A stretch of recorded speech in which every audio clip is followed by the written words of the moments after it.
Lesson number 2 Anjali और दादा दादी।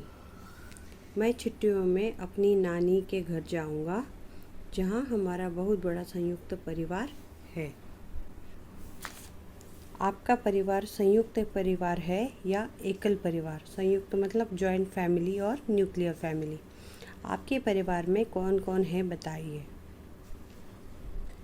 शब्दकोश से दृढ़, मजबूत, संतान, पुत्र पुत्री, तुनकना, गुस्सा दिखाना, दिनचर्या, दिन भर के काम, आदि, आदत वाले, समझौता, आपसी निर्णय, सब, स्तब्ध, हैरान, संयुक्त, एक साथ।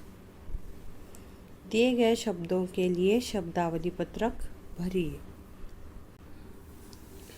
अम्मा, आप मेरे अलमारी से मेरा सामान क्यों निकाल रही हैं? अंजलि ने ऐसी आवाज़ में पूछा जैसे वह बस लड़ ही पड़ेगी। तुम जानती तो हो अंजलि, दादा और दादी को भी तो अपनी चीज़ें रखने के लिए जगह चाहिए, उसकी माँ ने दृढ़ आवाज़ में कहा। लेकिन अम्मा, मेरी चीज़ें कहाँ रखेंगी? बचपन से ही तो यह कमरा मेरा है। दादा और दादी हमारे साथ रहने आ रहे हैं, सिर्फ इसलिए क्या मुझे सब कुछ छोड़ देना पड़ेगा? अंजलि ने रोने जैसे स्वर में कहा। अंजलि, क्या हुआ? तुम्हें सब कुछ छोड़ने को तो कह नहीं रहे हैं। तुम इस कमरे की बजाय बाहर हॉल में सोओगी, बस इतनी सी ही तो बात है। और रहा तुम्हारा सामान, तो वह किसी दूसरे कमरे में रख देंगे, उसकी माँ ने उसे समझाया।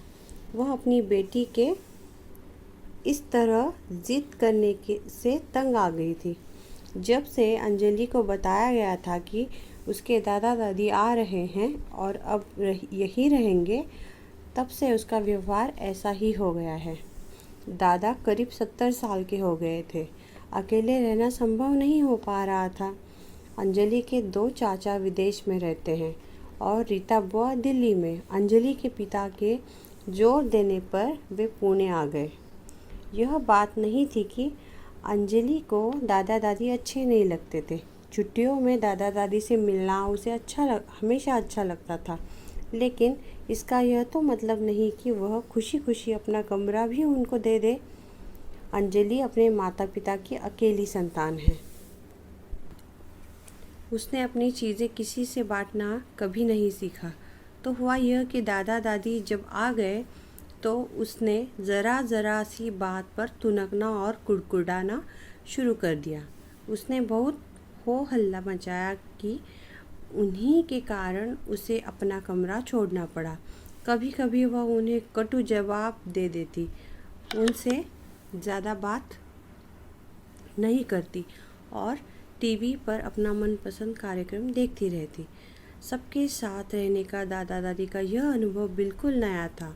वे लोग दूसरी तरह की दिनचर्या के आदी थे। सुबह उठकर दादा दादी पूजा करती, नाश्ता बनाती। दादा दादी को रेस्तरां में खाना या सिनेमा हॉल में फिल्म देखना भी पसंद नहीं था। उन्हें यूं ही सिर्फ मज़े के लिए बाज़ार में खरीदारी करना भी अच्छा नहीं लगता था। पॉप संगीत उनके लिए शोर और आइसक्रीम खाना स्वास्थ्य के लिए ठीक नहीं था। बस एक चीज़ दोनों को एक जैसी पसंद थी और वह था टेलीविज़न। लेकिन वे जो कार्यक्रम देखते उनसे अंजलि को नींद आने लगती थी।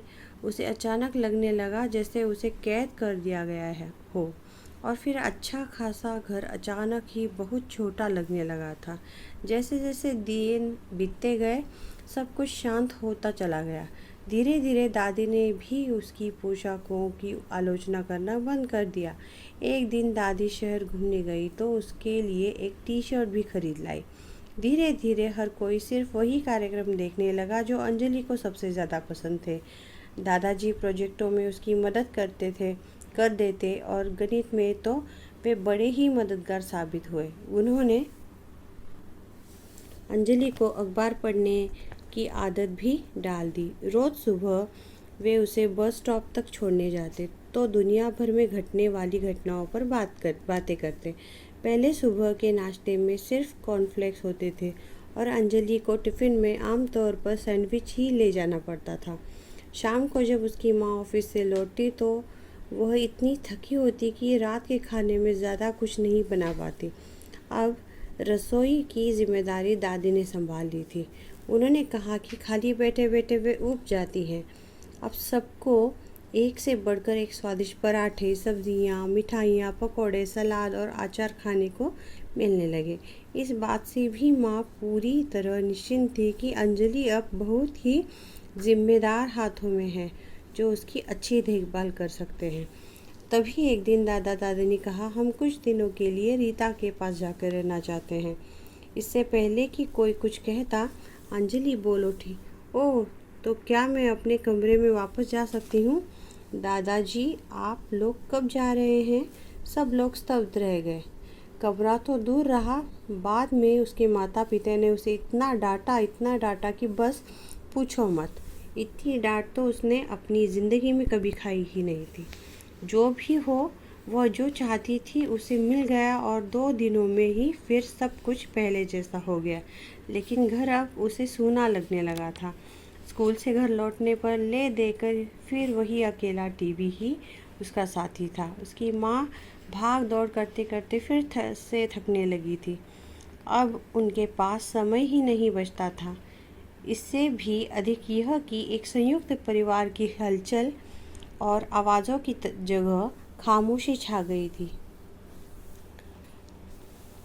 अपना घर जैसे बहुत बड़ा लगने लगा था। अगले दिन रात को उनकी आशानुसार ही जब फ़ोन की घंटी बजी, तो अंजलि ने ही सबसे पहले दौड़कर रिसीवर उठाया और कहा, दादाजी, दादी जी, आप वापस कब आ रहे हैं? सही उत्तर पर टिक का निशान लगाइए।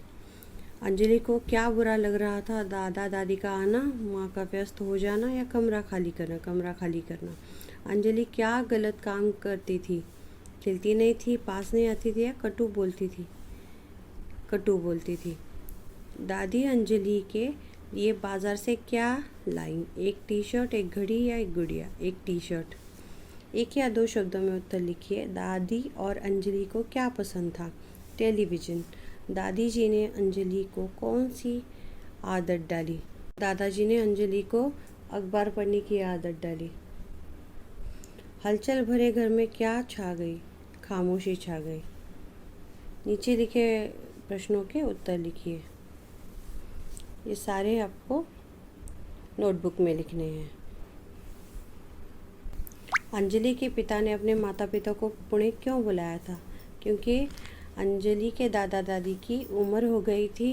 अंजलि के दादाजी 70 साल के थे और अकेले रहने के लिए असंभव हो गया था। इसके लिए उनको पुणे बुलाया था। अंजलि के भीतर बुराई ये थी कि वो किसी से अपनी चीज़ें बांटती नहीं थी, शेयर नहीं करती थी। दादाजी अंजलि की मदद किन कामों में करते थे? गणित में करते थे और विज्ञान में करते थे, परियोजनाएं वगैरह बनाने में, प्रोजेक्ट बनाने में। माँ पापा ने अंजलि को क्यों डांटा? क्योंकि अंजलि ने सबके सामने ये पूछ लिया कि दादा दादी आप कब जा रहे हो? अंजलि ने दौड़कर रिसीवर क्यों उठाया? अंजलि ने दौड़कर रिसीवर इसीलिए उठाया कि उसे दादा दादी की कमी की वजह से और घर में जो चहल पहल थी वो बंद हो गई थी। इसकी वजह से बहुत सूना सूना लग रहा था और इसीलिए दादा दादी को पूछने के लिए कि वो कब आ रहे हैं, उसने तुरंत दौड़कर रिसीवर उठा लिया। अंजलि ने पहले क्या पूछा? अम्मा, मेरी चीज़ें कहाँ रखेंगे? उसके बाद पूछा कि आप लोग कब जा रहे हैं और उसके बाद पूछा कि आप वापस कब आ रहे हैं।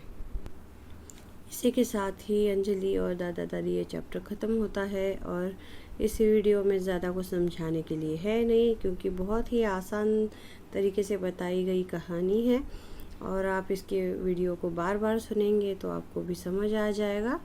और आप वीडियो को लाइक नहीं करते हो तो प्लीज़ लाइक कर देना, क्योंकि आप जब लाइक करते हो तो ज़्यादा से ज़्यादा लोगों तक वीडियो पहुंचता है और ज़्यादा से ज़्यादा लोगों को ये मदद मिलती है वीडियो से।